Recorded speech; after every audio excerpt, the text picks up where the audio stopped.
Within 3 days of Call of Duty Warzone's release, 3 million people across the planet were playing. Well, great, you say, they marketed the game well. Did those people keep playing? Within a month, there was 50 million people playing Warzone.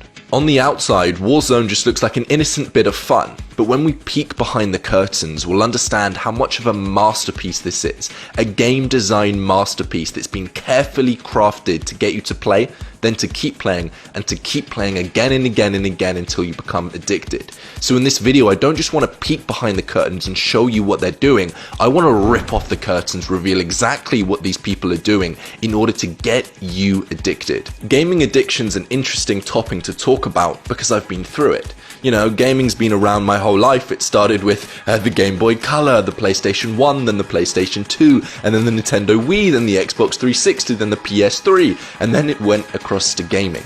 And I went from playing Minecraft with my friends on the weekend to spending literally every single waking minute of my life playing on my computer. I would stop playing football so that I could play on my computer. Relationships with friends would start to slip away. Very quickly, without really knowing what happened, I found myself in a rut. So I would try and get out of it. I knew that spending all of this time on gaming probably wasn't the best idea. There was times I'd try and delude myself by pretending I was trying to become a professional CSGO player, professional video game player. I knew that wasn't the case, so I would try and stop. I'd make progress, I'd watch videos, I'd read personal development books, and I'd promise myself that I'm going to change, I'm going to slip back out of my old habits, and I'd do it. I'd uninstall the game, I would stop playing for a couple days, and then I'd slip back into old habits. And that cycle would rinse and repeat again and again and again. I was on some kind of a roller coaster, going up and then down, making progress and slipping back, and I just couldn't figure out why. And up until recently, most people would hear this, the generations above us, and they would think, don't be so ridiculous. Just stop playing, just get over it. It's just a game. It's just some pixels on the screen. Well, actually, video game addiction has been recognized by WHO as a mental health disorder. These are real problems that we're talking about, and it's something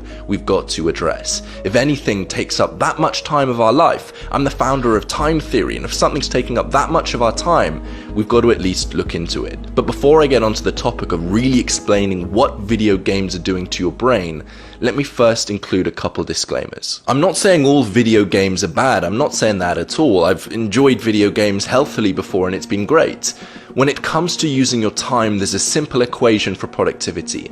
Inputs divided by outputs. What are the inputs? What are this activity taking? What time is it taking you? What energy is it taking from you? And what are the outputs? What do you receive on the other side? It's a simple process. And most of the time, for most people, the inputs are many hours, 10, 12 hours. Every single day, every waking second, you're thinking about the video game. It's consuming your mind. That's the input. And the output is not much. A little escape from reality. But instead of just escaping from reality, why not try and identify the root causes and try and deal with them? Now, I know this is always possible. I'm making some large generalizations. And for a lot of people, the inputs of video games are just a couple hours here and there. Spending some time with your friends, that's the input. It's healthy. And the outputs are actually, well, I actually need a break from reality. This is actually good for my mental health. The equation that you've got to remember is inputs divided by outputs. What inputs are you putting into video games, and what outputs are you receiving from them? And if the outputs aren't worth the inputs, then you've got to consider taking some kind of a break. But why are these games actually so addictive? Why can pixels on a screen be enough to encapsulate you, to put you into a different world, and to watch hours go by as if you didn't realize what happened? What's going on behind the scenes? And why are video games so addictive? What are they doing to your brain? Well, the core premise comes down to Skinner's box experiment, which is to do with doing an activity and getting the reward. And this is what the whole Dopamin Detox series is about. If you haven't watched the Dopamin Detox Mental Momentum course, there's a link in the description to a free course here on YouTube that's going to walk you through everything when it comes to rewiring your brain and resetting from getting stimulus and getting dopamine. So Skinner's box, when you do an activity, you get a result. The first part, and I'm going to list many ways that video games get you addicted. The first part is very simply, you do something and you get a reward. For example, on Call of Duty Warzone, if you kill somebody, you get XP. You do the thing and you get the reward. And this is true of loads of video games. And it's this reward that starts to make a habit in your brain. We all know the phrase neurons that fire together wire together. So when we get that dopamine, it actually makes it easier for that craving to get that dopamine again. So we find ourselves in a loop. We also know cue, routine, reward. This is how habits are formed. And the stronger the reward, the more likely you are to do the routine when you get a cue. So because video games are carefully engineered to do lots of different things to release dopamine in your brain, to give you some kind of a reward, it gets you hooked and you find yourself coming back again and again and again. And there are multiple different ways that you can get a reward. For example, you can do an activity, you can get the same reward every single time. But what video game developers have found, that if there's a variable rate reward, you're far more likely to come back again and again. What that means is if you do an activity, the reward you get isn't constant, it differs every single time.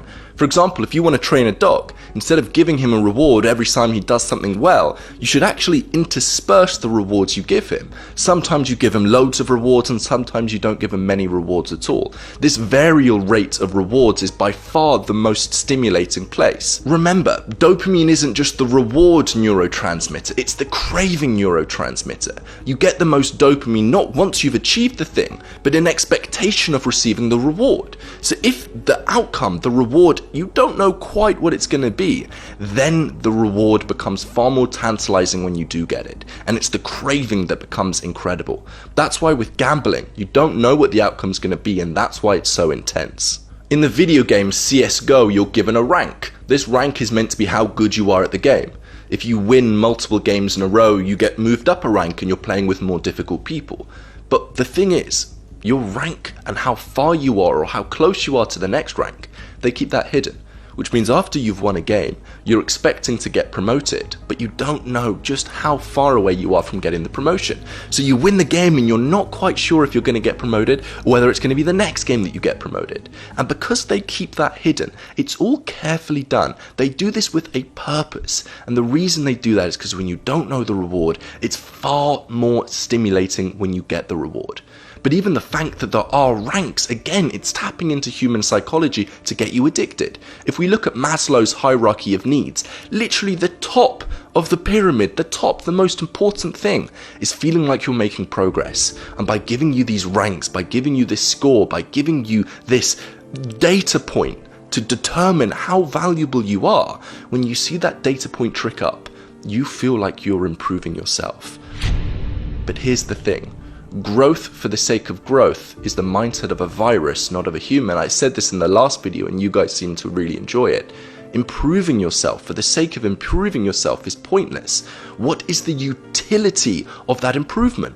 Just because you've ranked up, just because you've got more XP in a game, that doesn't mean you're actually improving yourself. What utility does that have in the real day-to-day life? How can you benefit yourself? How can you benefit humanity with that improvement? You simply can't.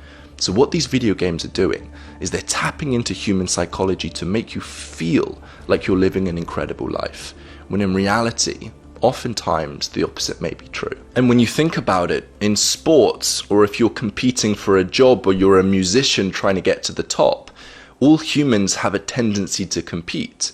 And I believe, due to evolutionary psychology, this is true because us as a tribe, we wanted to compete against other tribes and other animals so that we could be the top. It's survival of the fittest. But Warzone takes this to a whole nother level. First of all, when you win, you're congratulated on an insane level. Music plays, everybody sees your name, you feel like you've done something incredible, you've beaten all of these other people, you've beaten all of these other tribes. But not only that, you're in a community. You've got a team with you. That is your tribe. You have built a community when it randomly assigns you with teammates that you're working together with.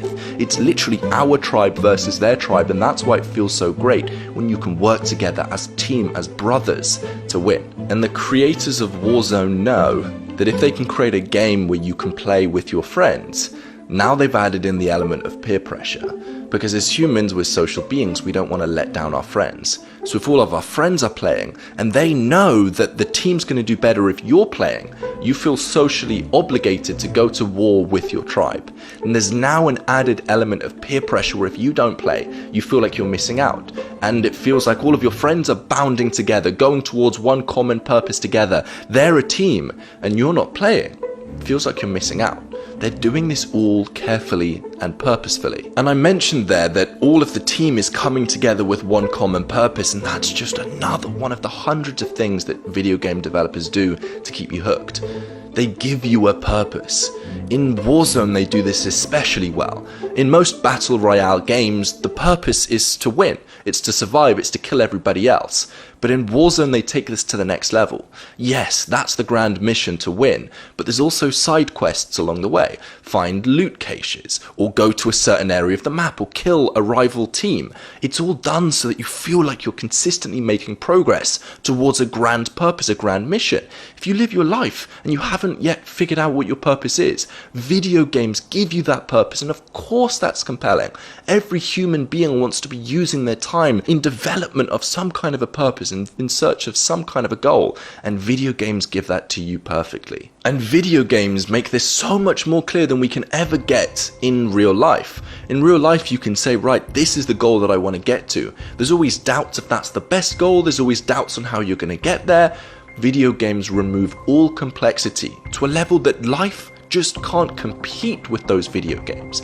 Because in video games it says, this is your objective, 100%. There is no doubt in your mind that this is your objective. This is what you've got to do. Your time must be spent towards reaching that objective. There is so much clarity on that objective because it just comes off in a one-word sentence. And how can real life compete when life is more chaotic, life is more crazy, it's more difficult to understand why we're here, it's more difficult to figure out how to use your time. And that's why so many people find themselves spending more time in video games, more time in a virtual reality than real life. And to top it all off, we have the sunk cost fallacy, which is a general human thinking heuristic that says if you've invested a lot of time or money into something, you shouldn't just give it up. This is why so many people, I believe, stay in toxic relationships past the point that they should give up. They think, I've spent so much time and money on this person, I've invested so much of myself, that the brain thinks that it's not worth leaving and trying to start something new.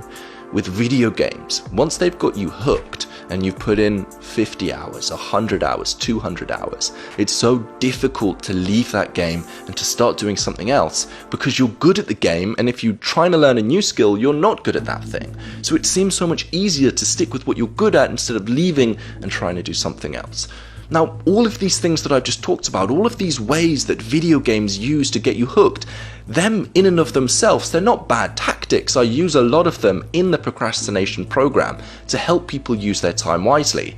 I believe it comes down to intent and why they want your attention. Because let's be honest, in these free-to-play games, the reason that these game developers want your attention is so that they can either show you adverts in the form of Facebook or Instagram, or there's microtransactions, there's in-app purchases, there's ways for you to spend money inside of the game. And that's why so many games have introduced the element of gambling. Gambling takes the variable ratio reward to a complete new level. You're putting money on the line and you don't quite know what you're going to get in return for that money.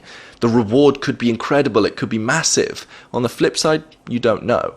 And what they do, and this is why Candy Crush became so incredible, is they use a phrase where when you're doing this gambling, you're either winning by a lot or you're losing by a little.